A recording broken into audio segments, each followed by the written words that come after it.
not bow down. Let my people go. We will not bow down. Let my people go. We will not bow down. Let my people go.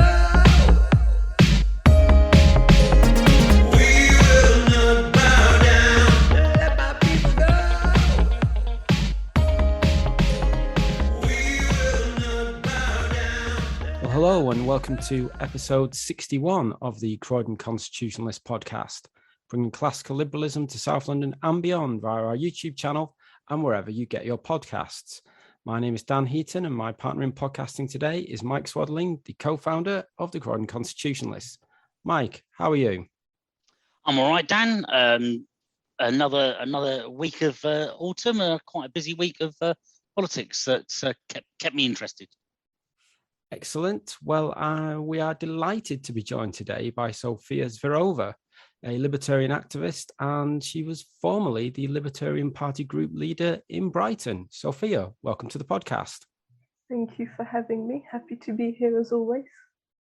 Excellent. Well, Mike, what have we got to talk about? So a few things that have happened during the past week and of worthy note. The budget, of course. So we'll be talking a bit about the impact from the budget. Some actions around freedom of speech we've seen this week. Palace fans and Navarro Media, and what's happened with them on YouTube. We're talking about the Croydon mayoral candidates and what's happening in the Croydon mayoral race that we will have for the first time next May. And of course, we'll have a chat with Sofia. So yes, Rishi has delivered a budget. Now, Rishi's always made out that he's a low tax kind of a guy. But it's not all good news for us tax cutters, as the tax burden now seems to be the highest level for 70 years. So since the Attlee era, 150 billion pounds of extra spending is on the way over the next couple of years. Mike, what were your lowlights of this budget? I think it's actually been quite a clever budget from a political point of view. The Labour Party found little to attack in it. And that is, from a politics standpoint, really, really often what a chancellor is looking to do. It ticked a lot of boxes for people, and it made a lot of political sense. It made no economic sense, but that's kind of what we come to expect from this government now. You just wish someone in the Conservative Party heard of the Laffer curve. Just anyone in the Conservative Party heard of the Laffer curve. Particular low light, particular clever thing to do, and it does make a lot of sense. Sorry, the low light is what it means, but when it was talking about they've done the tapering on universal income so that people get to keep more of their income as they go into work. That makes a huge amount of sense. That's a really, really good thing to have done. But I look at the budget overall, and I look at and what you've said. What are the lowlights? There's just a bit nothing in it, really. I all in all. But what it leaves me thinking is, why do I work hard and be honest and pay my taxes? What's in it for me? And it's really the answer comes back with a big fat zero. Sophia, what have you made of it, and what people have been saying about it over the last couple of days?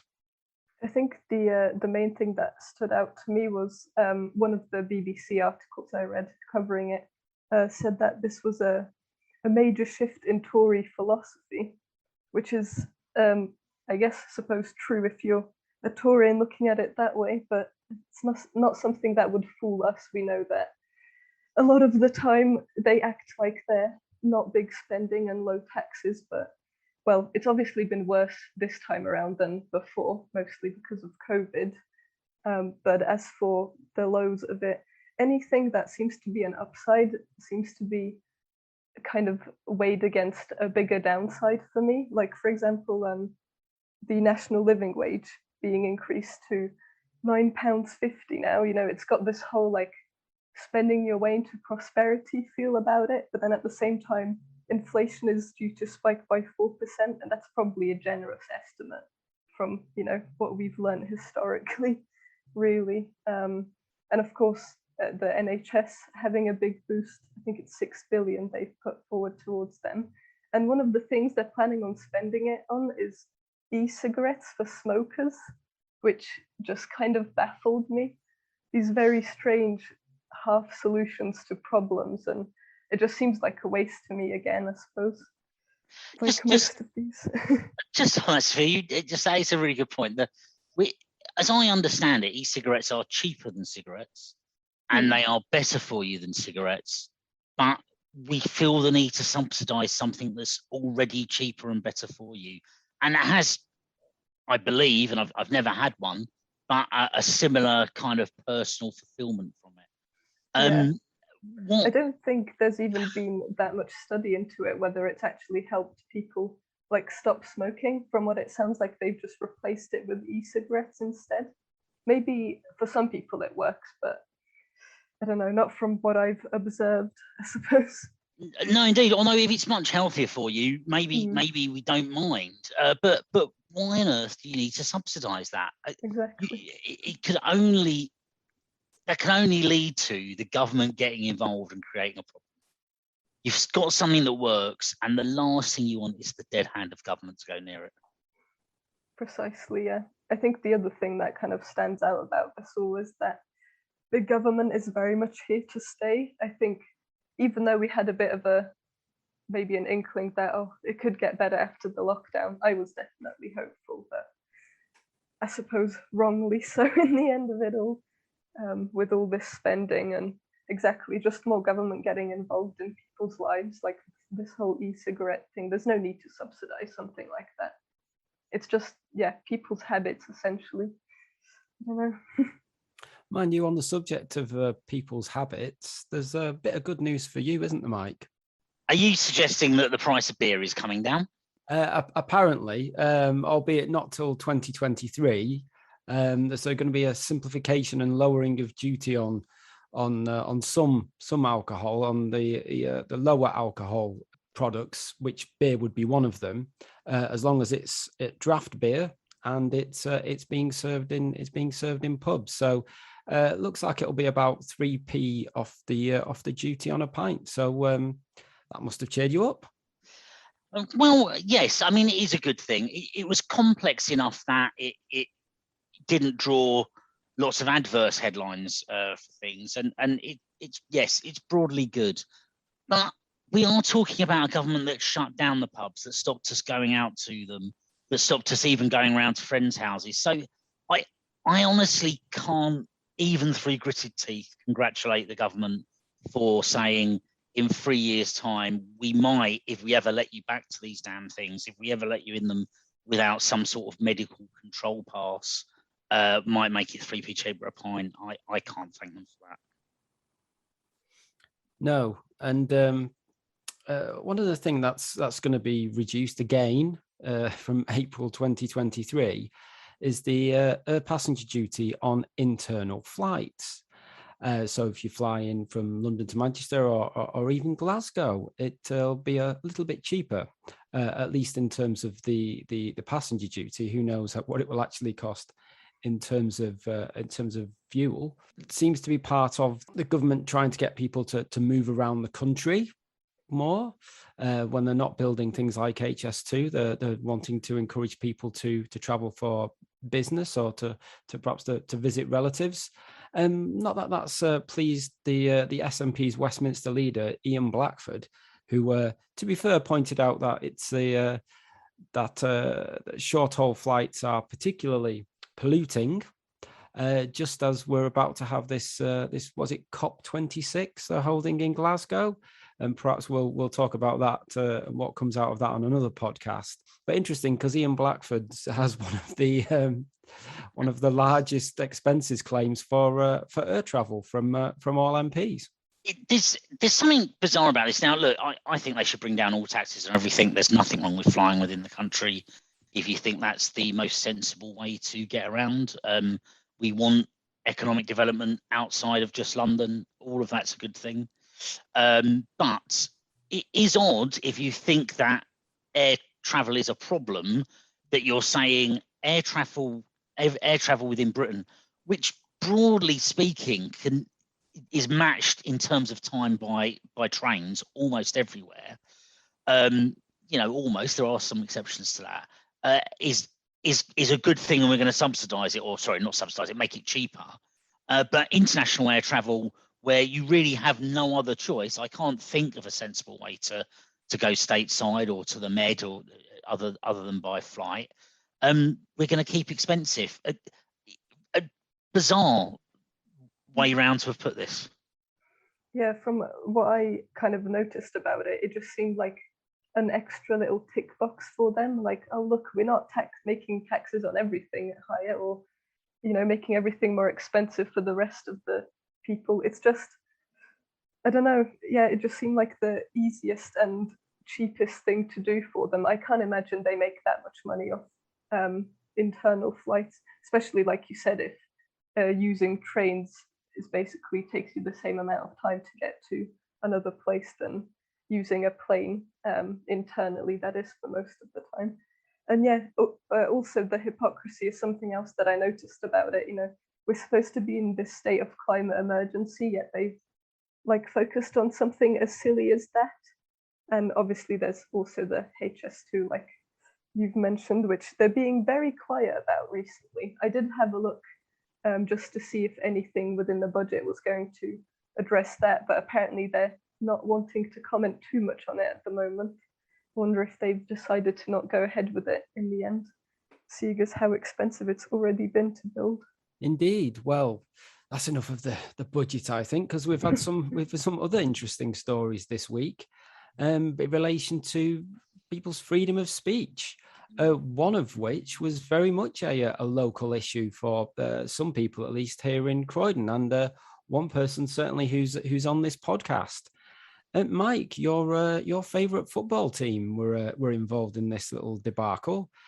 Some of your supporters, your fellow supporters, had a banner at the recent game against Newcastle. For anyone who's not heard about this, Mike, why don't you let them know what was going on? Yes, so at the recent Crystal Palace Newcastle match, we saw the Holmesdale Fanatics, a group of particularly loud and boisterous fans that are quite well known at Selhurst Park, unravel a banner about raising concerns about the new owners of Newcastle United, the Seldy Investment Fund, and the Seldy King and government in particular, and their record on terrorism, beheading, civil rights abuse, murder, censorship, and persecution, to quote the banner. Obviously, really, that in itself was not probably that big a thing. And I say not that big a thing because I was sat probably 30 yards away from it, didn't know it happened, not a clue, never saw it. I mean, obviously at a football game, you tend to be looking forward. It may have happened at half time, looking at the pictures, in which case I may well have been at the back. But yeah, no, not a clue until Croydon Police, in a fit of who knows what, I can only suppose, decided to say they had received complaints and were looking into it. Now, thankfully, common sense prevailed, and Croydon Police a few days later came and said there's no charges in relation to this. But what's the world coming to that anyone would ever look into complaining about a regime that, let's be honest, is not winning any human rights awards? Mm-hmm. Well, no, I mean, I think the accusation was it was offensive because it was racist. In fairness, I had to have a look at to see what the banner looked like, because I was wondering if it would be very, in poor taste at least, if not racist. But it was mostly just like the writing on it. There was a guy on it, I suppose, but it didn't look racist or didn't portray any stereotypes. It did kind of just list the bad things that the regime had done. And I mean, as far as, this freedom of speech topic we're talking about now, I think the fans have a right to say something like that. And in the current system, at least, people still get some kind of a say over what they support, and it should influence the football club in this case in some way. So maybe something good will come out of it. But yeah. the thing with the image on it, of course, is it does look remarkably like the King of Saudi Arabia. Now, I don't know at what point producing an accurate likeness is considered a problem. Is it a stereotypical look that he's dressed in traditional Arab garb? Well, he is. I mean, is it offensive to draw a picture of the Queen with a crown on her head when, from time to time the Queen has a crown on her head? It doesn't seem so to me. And there's the problem with it, and as it's not, the police have brought this up. There was no need to bring it up. I'm not convinced about bringing politics into football games. I quite like the idea that you can go to sports and turn off the politics, but they've got a right to do it. I don't, no qualms about them doing it. But the police have brought that in, and of course, by investigating it, it's the sickening, and I'll use the phrase again, the dead hand of saying it silences people from doing things again. It says, be careful, watch yourself. If someone else has got a complaint to make, a legitimate complaint, a legitimate issue to raise, we might come knocking on your door. And it's the effect that has on putting people off exercising their free speech that I think is most worrying. Well, in another free speech related story this week, a left-wing YouTube channel was removed suddenly and without warning. It's the YouTube channel of Navarro Media.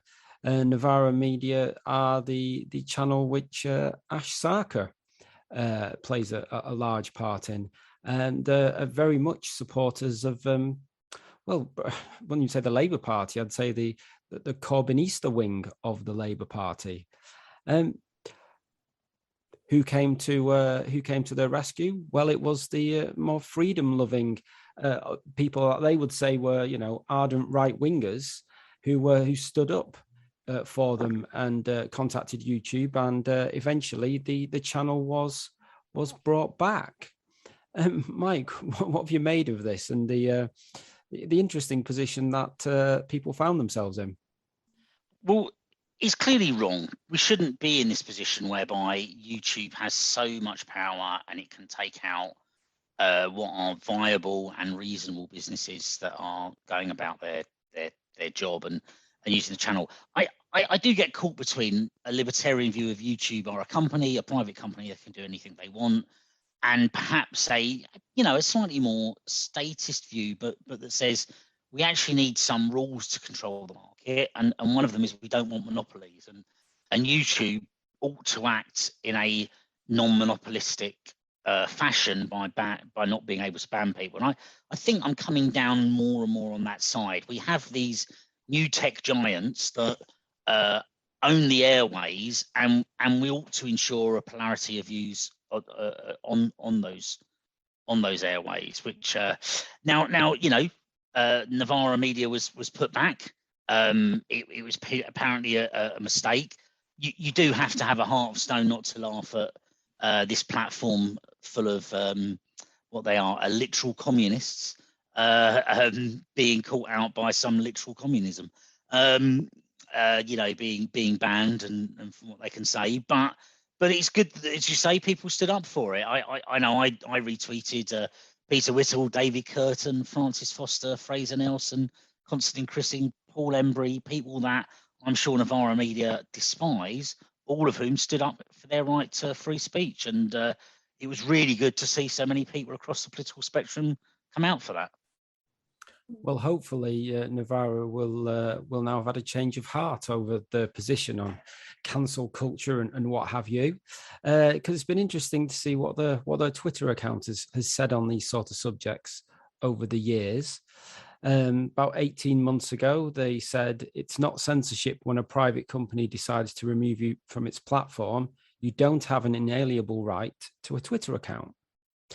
But then the other day, when it happened to them, whether or not you agree with what we publish, it shouldn't be the whim of giant tech companies to delete us overnight with no explanation. So hopefully, now they've had a taste of what's been going on for other people, they'll perhaps be less censorious. Sophia, what have you made of it? Yeah, I mean, the main thing is, not all YouTube channels are as well left-wing enough or lucky enough to, or big enough to be able to get their channel back almost straight away. I think it was only down for like half a day, wasn't it? From what I had read. But yeah, I mean, I have to say, I did kind of find it delightful that they did, well, the left-wing people, and especially that channel, like you mentioned, have previously made kind of free market almost arguments about, it's a big company, they can do whatever they want, but yeah, once they get a taste of it on their side, they're not as happy about it. I have to say, though, I do struggle with this issue myself as well. I am more on the side of, well, yeah, we are kind of using their company and it's their rules. But I think the main issue is just with how huge the platform is. And I think most of the time when things are taken down, it is mostly like, is it powered by like AI and algorithms and stuff? So it's more picking up random things out of context rather than fully examining it, which is why so many people do get caught up in it. It's kind of a centralization issue almost. Everything that's kind of smaller and more individual seems to be better overall than a big, whether it's big government or big tech. I think the size and the power it gives itself and how it distributes seems to be the overarching issue with all of these things. Yeah, I'm not really sure if I have a perfect solution for things like that, but obviously it's never nice to be on the wrong end of this stick.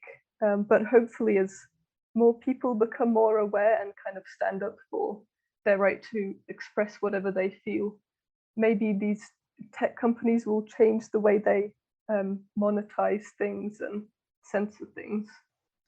Yeah, it's just interesting that you say about, are they're a big company, and I say I also struggle with this to some extent. I do wonder if at the very least there ought to be a position that says YouTube can act in their own way, but they take the risk.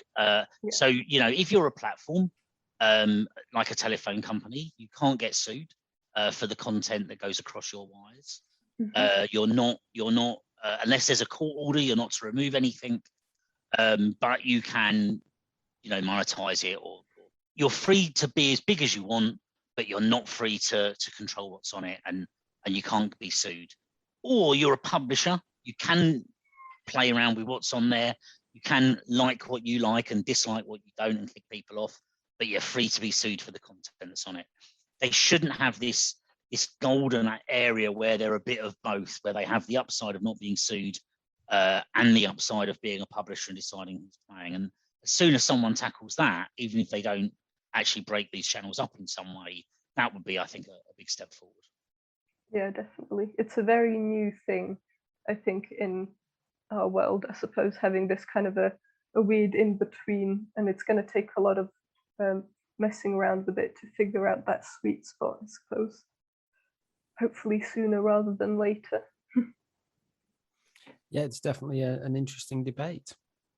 Well, we spoke last time on the podcast about the result of the Democ referendum, the referendum in Croydon as to whether or not we would change our system of local governments, and the fact that the vote was to change the system to an elected mayor, and that the Tories had very, very quickly selected the current Tory opposition leader on the council, Jason Perry, as the candidate for the election in May of next year.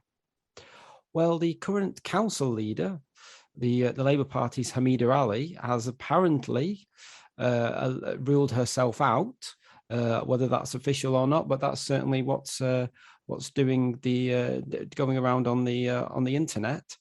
But one person who has definitely put their hand up for that Labour Party candidacy is somebody I'd certainly never heard of, but who does seem to have a very interesting CV.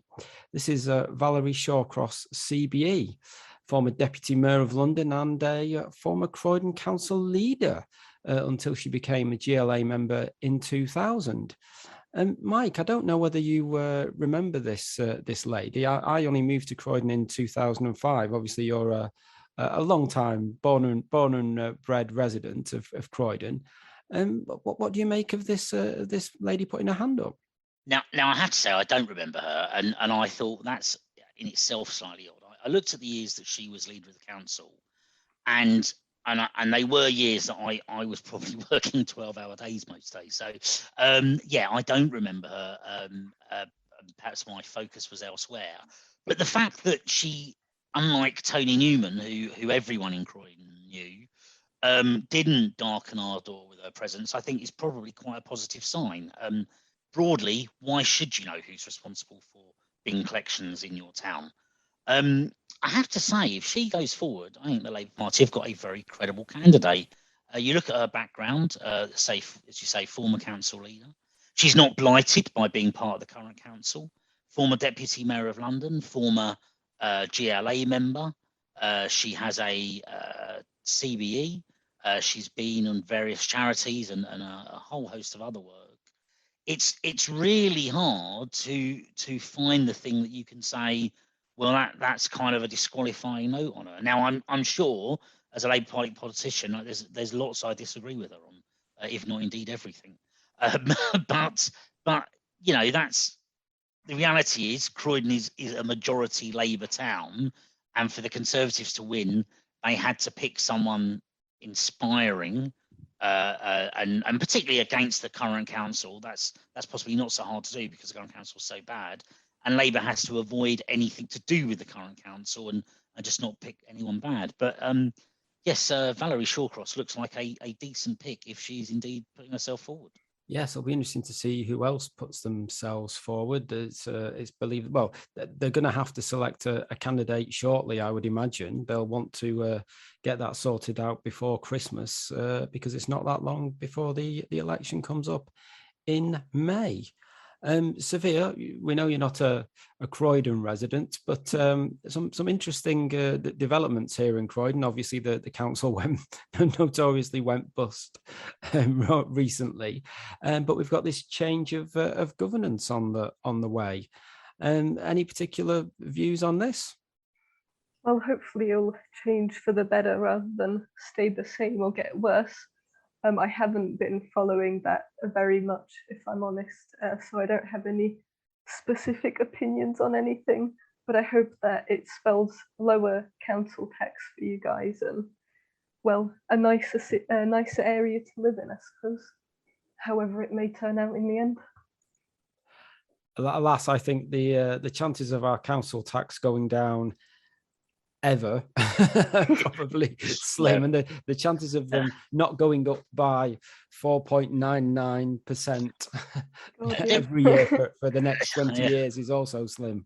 Yeah, There is a slim chance, there's a slim chance here that inflation might be so devastating in the next 18 months, it goes down in real terms. That might be the best we can do. Maybe it will, yeah. Well, thank you for spending all of my money, Rishi, and flooding the economy with extra cash, and yes, really destroying the money supply, and that's okay because my council tax will go down in real terms. Excellent, good stuff. Well, Mike, I think you've got a few questions for Sophia. I do indeed. So, Sophia, we've obviously spoken to you a couple of times before on an interview on our website and the Future of the BBC event. But for those that don't know you so well, you were, as mentioned earlier, the Libertarian leader in Brighton. So what was it like being a Libertarian in the socialist state of Brighton? Well, I think mostly it felt a bit lonely at times, but also quite exciting.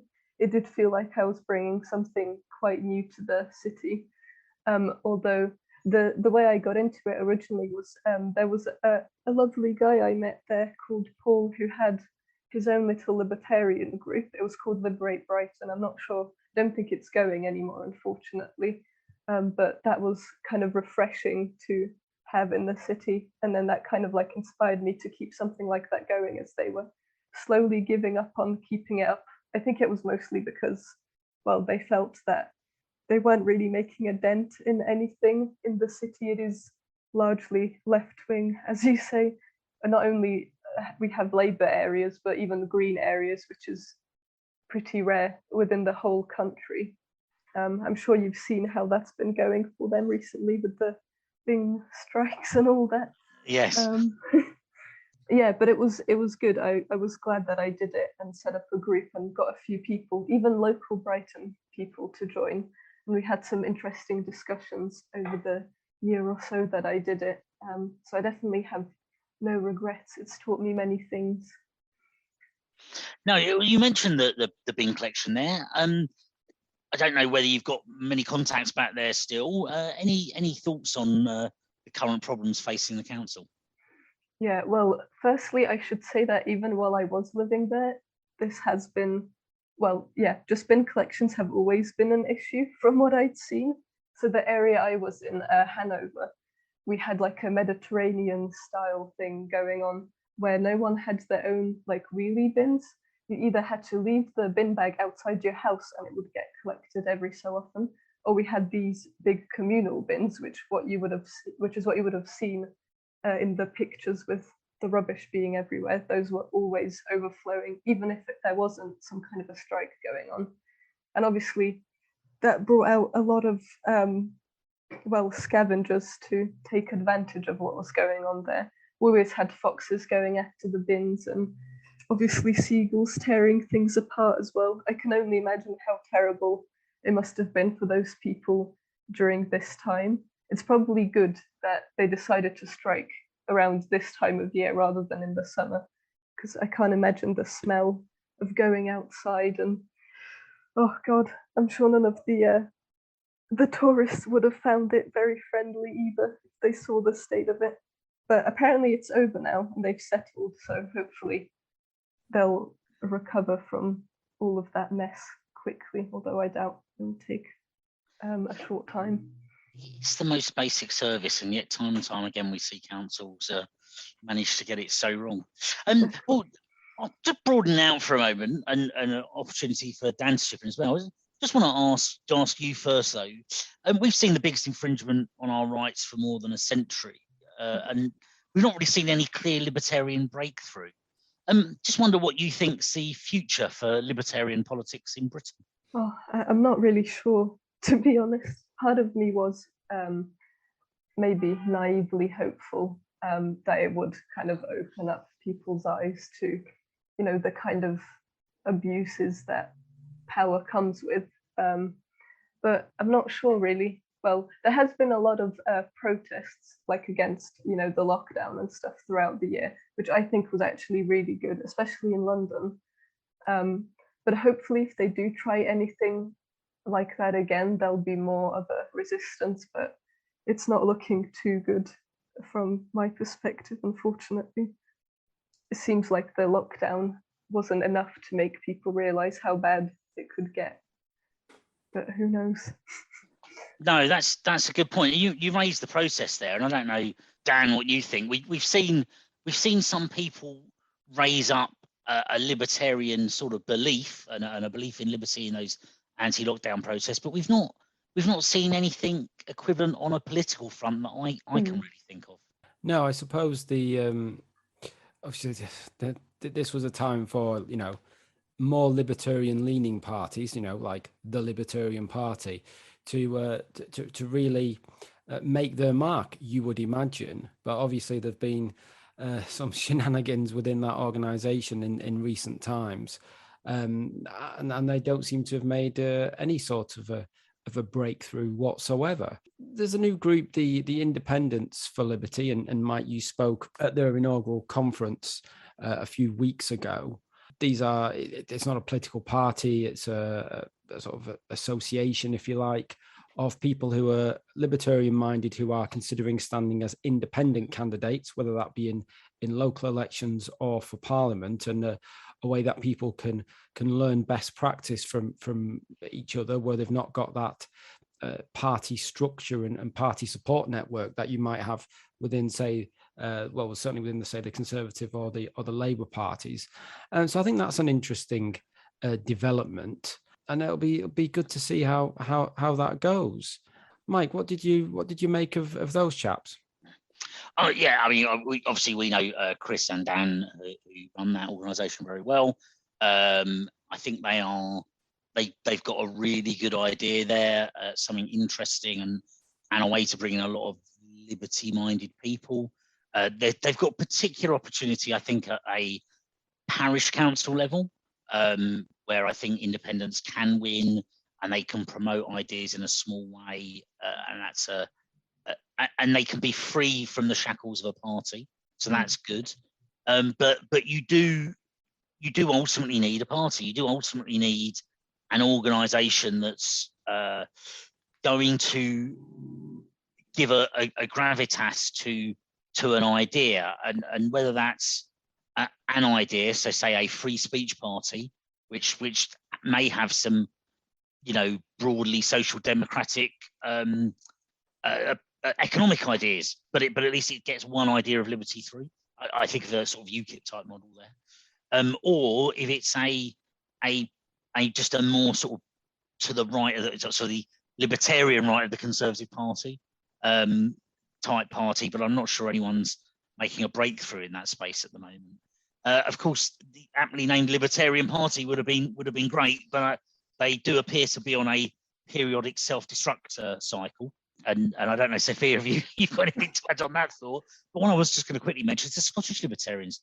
There is a party that appears to be raising profile, raising candidates, active on social media, on relevant modern issues, and even holding a conference soon. So they are one bright spark, at least in one part of the country. Yeah, I think, I'm very happy to see this independence for liberty be a thing now. I think the problem with the Libertarian Party was, well, the age-old, it's trying to organize libertarians is like herding cats. So I think with this, at least people are maybe more likely to stay within the movement or like promote it in some way where they're not, like you said, constricted by something the party has to like stand behind.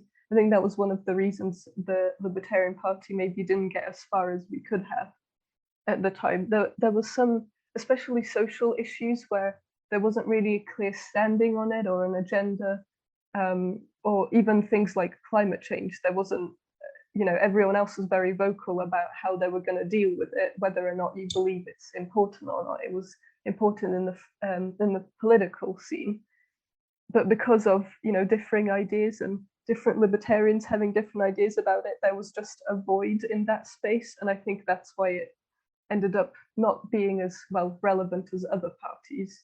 But hopefully this independence for liberty will kind of keep that torch of liberty alight for longer, if you like. And I mean, a core idea of libertarianism is to be, local and make changes on, I suppose, less centralized scales. So maybe this will turn out to work quite well in the end. Who knows? We'll have to watch and see, I suppose, and hope for the best. Yes, absolutely. Well, we can't promise you a libertarian party, but we can certainly organise a liberty-loving drinks. Mike, we've got another upcoming event, haven't we?